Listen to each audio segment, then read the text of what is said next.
सभी पत्रकार बंधुओं को मेरा नमस्कार।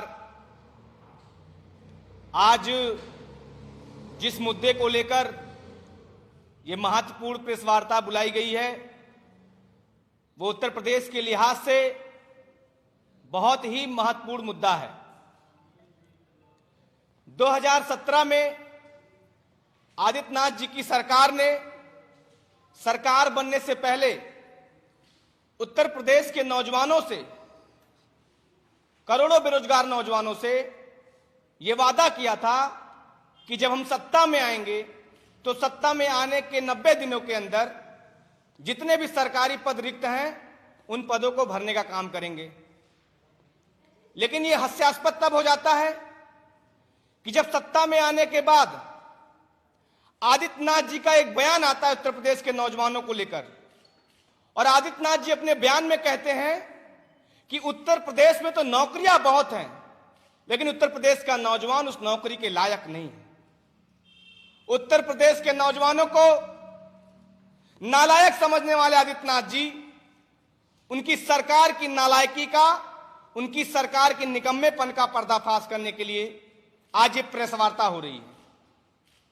मैं आपसे बताना चाहता हूं कि अभी 25 तारीख को एक आरटीआई के जरिए जब सरकार ने ये दावा किया कि 4 सालों में 4.25 लाख नौकरियां हमने दी, तो उत्तर प्रदेश में जो कार्मिक विभाग है, जब उससे आरटीआई के जरिए खुलासा कराया गया कि सरकार ने अभी तक कितने पदों में कितनी नियुक्तियां की हैं, तो कार्मिक विभाग ये कहता है कि हमारे पास तो कोई आंकड़ा ही नहीं है कि 4.25 लाख नौकरियां दी हैं कि 4.25 नौकरियां दी आदित्यनाथ सरकार ने। तो इसका मतलब कि कहीं ना कहीं सरकार तो झूठ बोल रही थी। लेकिन एक नए आरटीआई से जब सितंबर 2020 को आदित्यनाथ जी के कार्यालय से उत्तर प्रदेश के नौजवानों को गुमराह करते हुए एक ट्वीट कराया जाता है और उस ट्वीट में जिक्र होता है कि उत्तर प्रदेश अधीनस्थ सेवा चयन आयोग में 2017 से 2020 तक 16,708 पदों पर नियुक्तियां की जा चुकी हैं। यह सितंबर 2020 का ट्वीट है आदित्यनाथ जी का। अब इसकी सच्चाई क्या है? आखिरकार क्यों कार्मिक विभाग ये कह रहा है कि भाई हमारे पास तो डाटा ही नहीं है? यानी सितंबर से आदित्यनाथ जी लगातार उत्तर प्रदेश के नौजवानों से झूठ बोल रहे हैं। और कल एक आरटीआई आती है, इस आरटीआई में जवाब आता है कि जिन 16,708 पदों की बात आदित्यनाथ जी कर रहे हैं, 13 पदों के जो भर्तियां निकली थी, दरअसल उन 13 पदों की अभी तक सारी की सारी भर्तियां लंबित पड़ी हैं। यह आरटीआई का जवाब है। और एक एक पदों की विवरण इसमें दिया गया है कि किसी में एसआईटी की जांच चल रही है, किसी में अभी विज्ञापन नहीं निकला है, किसी में परीक्षा परिणाम नहीं आया है। इस तरीके से लगभग 13 भर्तियां जो 2017 से 2020 तक निकली आदित्यनाथ जी की सरकार में उत्तर प्रदेश अधीनस्थ सेवा चयन आयोग द्वारा, वो सारी की सारी भर्तियां लंबित पड़ी हैं, ये आरटीआई कह रहा है। तो आदित्यनाथ जी अपने ट्विटर हैंडल के माध्यम से उत्तर प्रदेश के नौजवानों से झूठ क्यों बोल रहे हैं? और सबसे बड़ी बात है कि इस आरटीआई उस भर्ती का आप देखिए तो 13 जो आदित्यनाथ जी कह रहे हैं कि हमने 16,708 पदों पर नियुक्तियां की हैं, दरअसल कुल पद निकाले गए 12,387। इसका मतलब कि 4,000 भूतों को आदित्यनाथ जी ने नौकरी दे दी क्या उत्तर प्रदेश में? यह मजाक चल रहा है उत्तर प्रदेश में। उत्तर प्रदेश के नौजवानों को लगातार 4 साल से ट्वीट करके, फेसबुक के माध्यम से, अखबारों के माध्यम से उनको गुमराह किया जा रहा है।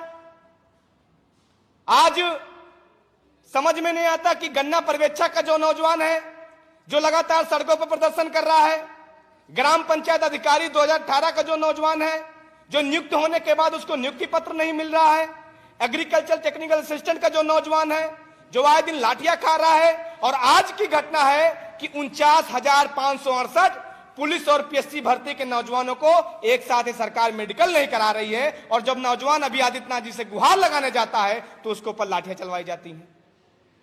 मुझे लगता है कि सरकार, पूरी की पूरी सरकार यह बताए कि आखिरकार किस मादक पदार्थ का इस्तेमाल करके यह सरकार चल रही है, इसके पीछे कौन सा राज है। और जिस तरीके से आदित्यनाथ जी के सरकार में जब पत्रकार कोई खुलासा करता है कोई ट्वीट करता है तो उसके ऊपर देशद्रोह का मुकदमा हो जाता है। ठीक उसी प्रकार से जो आदित्यनाथ जी का सरकारी हैंडल चलाता हो, जो भी उसको ऑपरेट करता हो, उसके ऊपर भी देशद्रोह का, एनएसए का मुकदमा दर्ज होना चाहिए। आखिरकार आप उत्तर प्रदेश के नौजवानों को क्यों बरकला रहे हैं?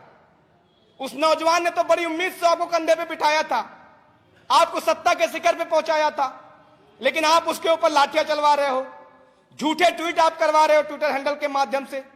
आखिर क्या दुश्मनी उस नौजवान से, मुझे जरा बताइए।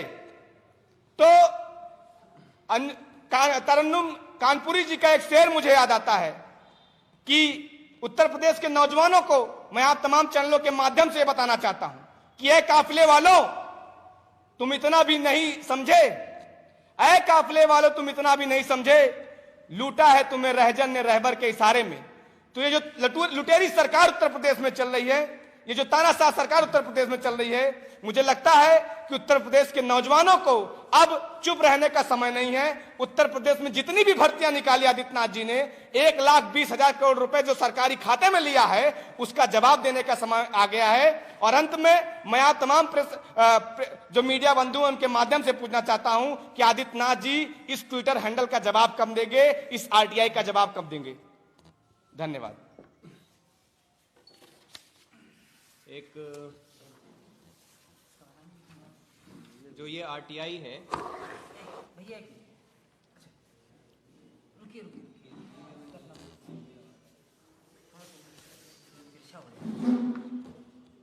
भैया आईडी और बीच में रखिए।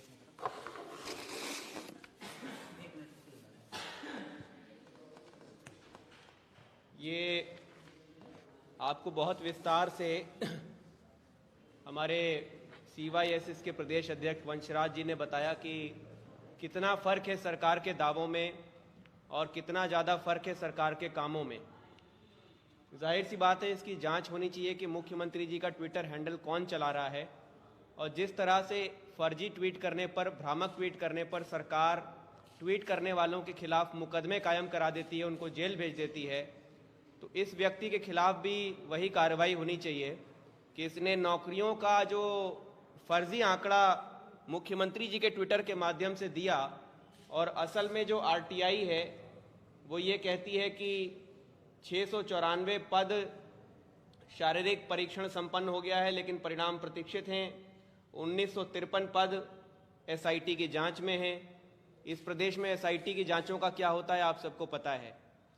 माननीय संजय सिंह जी ये जांच कर चुके हैं कि ये मांग कर चुके हैं कि इन तमाम एसआईटीओं के क्या परिणाम हुए हैं अब तक, इसके लिए एक अलग एसआईटी बनाई जाए कि ये एसआईटीओं का होता क्या है, इनके परिणाम क्या होते हैं। हास्यास्पद है एसआईटी को सौंप देना।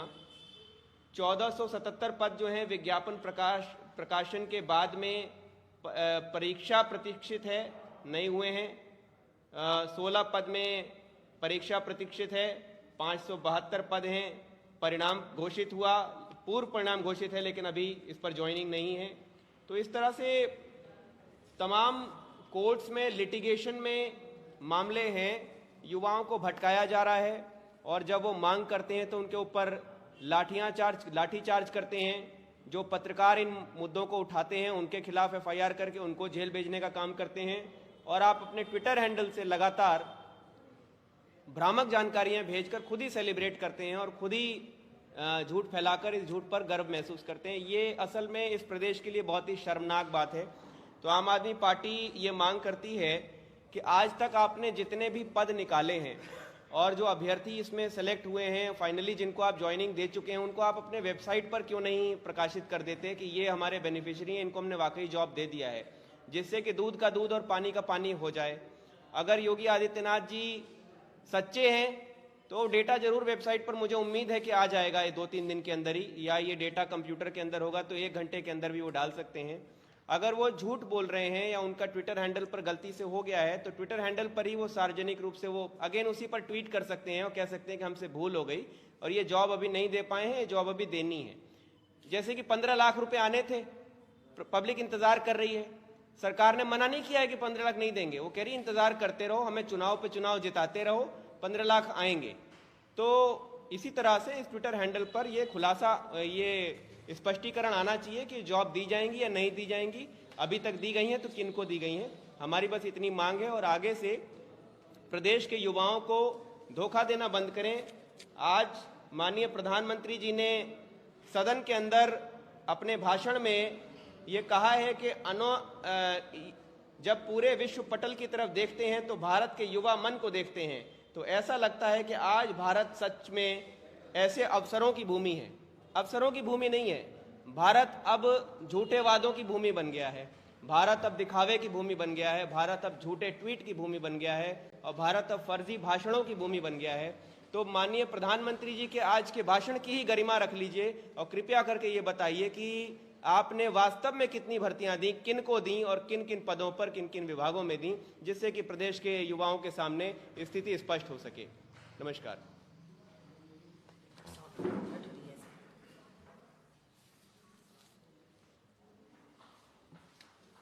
ये ट्वीट किया।